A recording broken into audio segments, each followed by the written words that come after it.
Hello friends, आज के इस वीडियो में हम लोग सीखेंगे एक्सेल के अंदर नेम्ड रेंज का इस्तेमाल करना। नेम्ड रेंज क्या होता है, क्यों होता है और कैसे इस्तेमाल किया जाता है। देखिए, आपके सामने मैंने एक शीट डिज़ाइन करके रखा है जिसमें अलग अलग स्टेट्स का मैंने 3 महीने का सेल्स का अमाउंट ऑलरेडी फीड करके रखा है। कॉमन सा प्रॉब्लम है, अभी आपको अगर सम निकालना है स्टेट वाइज तो आप यहां पे यूज करोगे इक्वल्स सम और आपको रेंज देना होगा from this particular cell to this particular cell. It means from B2 to D2, bracket बंद एंड इंटर। आप ऐसे यूज कर सकते हो, जैसे आपने सम निकाला वैसे ही आप एवरेज भी निकाल सकते हो, एवरेज फंक्शन के थ्रू मैक्स भी निकाल सकते हो, मीन भी निकाल सकते हो। इसी तरह से अगर आपको यह कहा जाता है कि यहां पे आपको सम निकालना है तो यहां पे दो चीज है, या तो आप अल्ट के साथ इक्वल प्रेस कर दो, जो मैंने अभी किया, ऑटोमेटिकली इसने रेंज ले लिया फ्रॉम B2 टू B7। हालांकि यहां पे B7 जो है ना, ये लेना सही नहीं था तो मैं इसको डिलीट मैंने कर दिया और B2 टू B6 मैंने ले लिया, इंटर। आप ऐसे भी कर सकते हो। ये तो हुआ एक नॉर्मल उपाय। लेकिन जब आपके पास रिकॉर्ड्स बहुत ज़्यादा होंगे, जैसे आपके पास इस कॉलम में रिकॉर्ड्स बहुत नीचे तक होंगे, तो फिर उस वक्त परेशानी होगी कि भाई इसका कैसे सम निकाला जाए, सॉल्यूशन क्या है। देखिए, नेम डिफाइन करने का पहला तरीका, आप इस जनवरी वाले रेंज को आप सेलेक्ट कर लो, हेडर को सेलेक्ट नहीं करना है, और उसके बाद यहाँ नेम बॉक्स पे आपको क्लिक करना है और आपको यहाँ लिखना है, सपोज आपने लिखा जैन, चूंकि ये जनवरी का सेल है। लिखने के बाद आपको इंटर प्रेस करना है। अभी ये जो सिलेक्टेड रेंज ऑफ सेल्स है इसका नाम जैन हो चुका है। कैसे चेक करोगे? चेक करने का उपाय है, आप नेम बॉक्स पे क्लिक करो और यहाँ पे जैन लिखो और इंटर प्रेस करो। देखो, आपका ये रेंज सेलेक्ट हो गया। इसका मतलब है कि जैन नाम से ये पर्टिकुलर रेंज डिफाइंड हो चुका है। अब आपको यहां पे सम निकालना है, आप लिखो इक्वल सम जैन, ब्रैकेट बंद, इंटर। आपको बार बार रेंज डालने की जरूरत नहीं है, इस रेंज का आपने एक नाम दे दिया। सिमिलरली आप चाहोगे तो इसको भी आपको सेलेक्ट करना है और अगेन आप यहां नेम बॉक्स पे क्लिक करके इसका नाम फेब कर सकते हो। लेकिन इसका शॉर्टकट तरीका नंबर 2, वे नंबर 2 मैं बताना चाहूंगा आप लोगों को।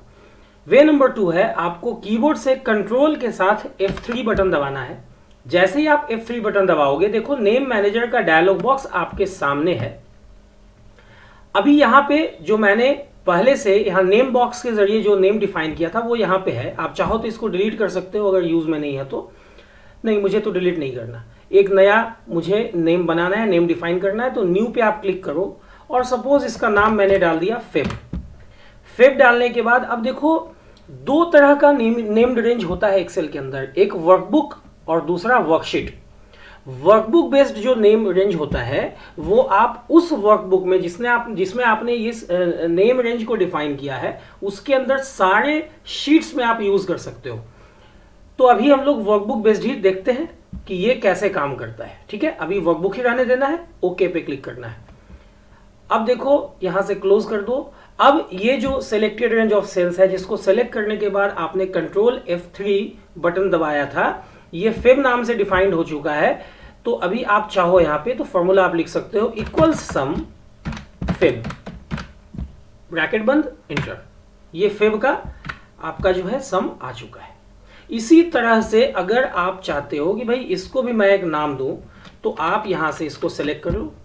सेलेक्ट करने के बाद फॉर्मूलाज टैब पे क्लिक करना है। यहां पे देखो डिफाइन नेम, एक डायलॉग, एक ऑप्शन है, आपको इस पे क्लिक करना है और यहां पे नाम आपने डाल दिया मार्च, ओके। अभी ये जो सिलेक्टेड रेंज ऑफ सेल्स है इसका नाम मार्च है। आप इक्वल्स सम लिखो, MARCH, मार्च, ब्रैकेट क्लोज, इंटर। ये मार्च का जो है आपका सम आ चुका है। तो इस तरह से आप नेम्ड रेंज को आपने बनाया और किसी भी फॉर्मूला में आप यूज कर सकते हो। जैसे आप चाहते हो कि भाई मैं एवरेज में यूज करूं, तो इक्वल्स एवरेज जैन, आपको बार बार याद करने की जरूरत नहीं है कि कौन सा रेंज है। Equals average Feb, similarly equals average March, ऐसा आप कर सकते हो। यही चीज आप मैक्स मिन या किसी भी फंक्शन के साथ कर सकते हो। अभी ये जो आपका नेम्ड रेंज है जैन, फेब और मार्च, ये कॉलम के लिए है, ये इस पर्टिकुलर कॉलम के इतने सेल्स के लिए आपने डिफाइन किया। लेकिन ये तो आपने डिफाइन किया शीट 1 पे, क्या शीट 2 पे आप इसको यूज कर सकते हो? यहां पे भी मैंने यही डाटा डिजाइन करके रखा। अगर मैं यहां पे इक्वल्स सम और जैन लिखूं, इंटर प्रेस करूं, तो देखो यहां पे भी आप इसको यूज कर सक रहे हो। क्यों? क्योंकि ये जो नेम मैंने डिफाइन किया, आप देखोगे नेम मैनेजर में आके, ये तीनों जो नेम है जैन, फेब एंड मार्च, ये इसका स्कोप देखो वर्कबुक है। और मैंने अभी शुरू में ये बताया था कि वर्कबुक अगर स्कोप होता है तो उस नेम को आप सारे वर्कशीट में यूज कर सकते हो। तो एक वर्कशीट में आपने यूज कर लिया और आप दूसरे वर्कशीट में भी उसको यूज कर सक रहे हो। जैसे यहां पे मैं लिखना चाहता हूं भाई सम आप निकाल दो फेब का, ठीक है। तो ये तो हुई एक बात कि आप 3 तरीके से नेम बना सकते हो।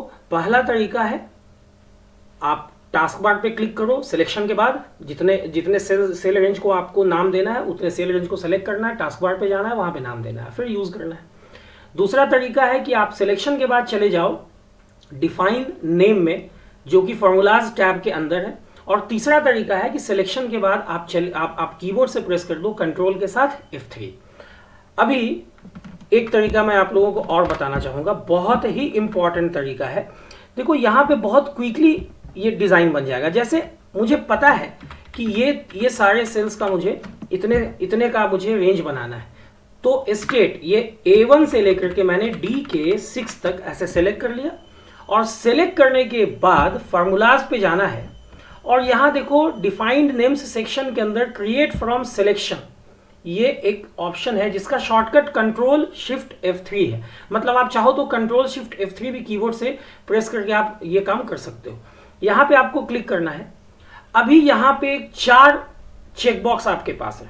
अभी आपको करना क्या है, किसके लिए आपको रेंज बनाना है? तो भाई मैं चाह रहा हूं ना कि टॉप रो के लिए भी बना लो, मतलब स्टेट वाइज बना लो, जैन सेल्स वाइज बना लो, फेब सेल्स वाइज बना लो, मार्च सेल्स वाइज बना लो, और लेफ्ट कॉलम के लिए भी बना लो, मतलब ये बिहार, यूपी, झारखंड, वेस्ट बंगाल, महाराष्ट्र।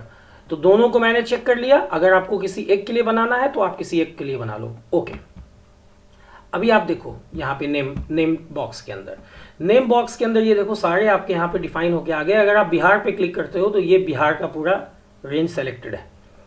उसी ढंग से अगर अभी आप फेब सेल्स पर क्लिक करते हो या यूपी पे क्लिक करते हो, देखो ये आपका सेलेक्टेड है। मार्च सेल्स पे क्लिक करते हो तो आपका यहाँ पे, या फेब सेल्स पे क्लिक करते हो आपका फेब सेल्स का कॉलम सेलेक्टेड है। क्या बेनिफिट हुआ? बेनिफिट ये है कि अभी मुझे सम निकालना है जैन सेल्स का, जैन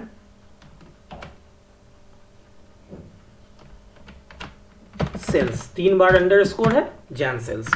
उसी ढंग से अगर आपको सम निकालना है फेब सेल्स का तो फेब 3 दफा अंडरस्कोर और सेल्स।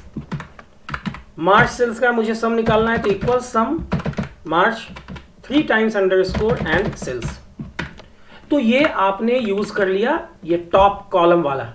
उसी ढंग से अभी आप चाहो तो ऐसा लिख सकते हो, इधर साइड सम निकालना है इक्वल सम, और देखो इस रो को, ये पहले वाले रिकॉर्ड वाले को आपने नाम क्या दिया है? बिहार दिया है।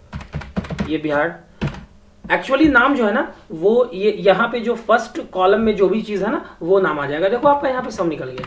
इसका नाम क्या होगा? जैसा कि यहाँ से पता चल रहा है यूपी होना चाहिए, तो मैं यहाँ लिखता हूँ इक्वल सम यूपी, इंटर। बहुत ज्यादा वैल्यू है, लंबा वैल्यू, इसीलिए साइंटिफिक नोटेशन में आ रहा है, कोई बात नहीं। इक्वल सम झारखंड, ऐसा कुछ आ रहा है। इसी ढंग से आप लोग एवरेज भी निकाल सकते हो, मैक्स भी निकाल सकते हो और मीन भी निकाल सकते हो। तो यहां पर बेसिकली आप लोगों को जो चीज याद रखना है वो ये है कि अगर आपके पास जो नेम्ड रेंज होता है, तो नेम्ड रेंज जो है ना, इसका जो स्कोप होता है वो दो स्कोप का होता है। पहला जो स्कोप होता है वो होता है वर्कबुक बेस्ड, होल वर्कबुक पे ये काम करता है। मतलब इसका ये है कि ऑल शीट्स पे आप इसको यूज कर सकते हो ऑफ द बुक। ओके, अभी जो मैंने एग्जांपल दिया वो मैंने वर्कबुक बेस्ड नेम रेंज बनाया था। अगर आप लोग चाहो कि नहीं भाई मैं शीट 2 पे अगर मैं डिफाइन करूं इतने का रेंज, देखो इतने रेंज का मैं एक नाम डिफाइन करूं, तो आप यहां सेलेक्ट कर लो, कंट्रोल के साथ F3 दबाओ और यहां से न्यू में जाओ और देखो इसका नाम मैंने मान लिया जाए कि मैंने नाम दे दिया ABC, और लेकिन यहां स्कोप मैंने कर दिया ये शीट 2, क्योंकि मैं शीट 2 पे डिफाइन कर रहा हूं। ओके, तो अभी क्या है ना कि इस नेम को हम लोग शीट 2 पे तो यूज कर पाएंगे, जैसे इक्वल्स सम नाम तो ABC है, या इक्वल्स मैक्स नाम तो ABC है। लेकिन अगर इस चीज को हम इसी बुक के किसी दूसरे शीट पर यूज करना चाहें, जैसे इक्वल्स सम ABC, देखो यहां पे यूज नहीं हो रहा है, यहां पे हैज नेम क्वेश्चन मार्क ऐसा एरर मैसेज आया, इसका मतलब है यहां पे वो नाम को नहीं पहचान पा रहा, तो स्कोप की वजह से ऐसा हुआ है। तो दूसरा जो स्कोप है वो है वर्कशीट स्कोप। इससे क्या होता है, ओनली इन दैट शीट आप यूज कर सकते हो जहां आपने डिफाइन किया है। जहां तक डिफाइन करने की बात है नेम रेंज को, तो आपके पास कंट्रोल के साथ F3 ये शॉर्टकट है, और अगर आप सिलेक्शन के लिए यूज करना चाहते हो नेम्ड रेंज का शॉर्टकट, तो उसके लिए आपके पास कंट्रोल के साथ शिफ्ट के साथ F3 है। जैसे अगर मैं यहां पे इसका नाम फिर से एक नाम इसको देना चाहता हूं, तो मैं यहां सेलेक्ट कर लेता हूं और फॉर्मूलाज के अंदर यहां पे क्रिएट फ्रॉम सिलेक्शन पे नहीं क्लिक करके कीबोर्ड से मैं कंट्रोल शिफ्ट F3 दबाता हूं, और ये जो है आप यहां से फिर सेलेक्ट करके और इसके हिसाब से यूज कर सकते हो। तो ये शॉर्टकट आपका कंट्रोल शिफ्ट F3 जो है वो सिलेक्शन के लिए काम करेगा। तो उम्मीद करता हूं कि अब आप लोग भी एक्सेल के अंदर आसानी से नेम्ड रेंज डिफाइन कर सकोगे, उसको एडिट भी कर सकोगे, उसको डिलीट भी कर सकोगे और फार्मूलाज में उसको इस्तेमाल कर सकोगे। तो उम्मीद करता हूं कि ये वीडियो आप लोगों को पसंद आई होगी। अगर पसंद आई हो तो लाइक शेयर करना ना भूलें। जो लोग भी चैनल पे नए हैं चैनल को सब्सक्राइब कर दें, ताकि जो भी अपडेट मैं दूं उसका नोटिफिकेशन आप लोगों तक सबसे पहले पहुंचे। वीडियो के अंत तक बने रहने के लिए आप लोगों का बहुत बहुत शुक्रिया, धन्यवाद। Thanks a lot.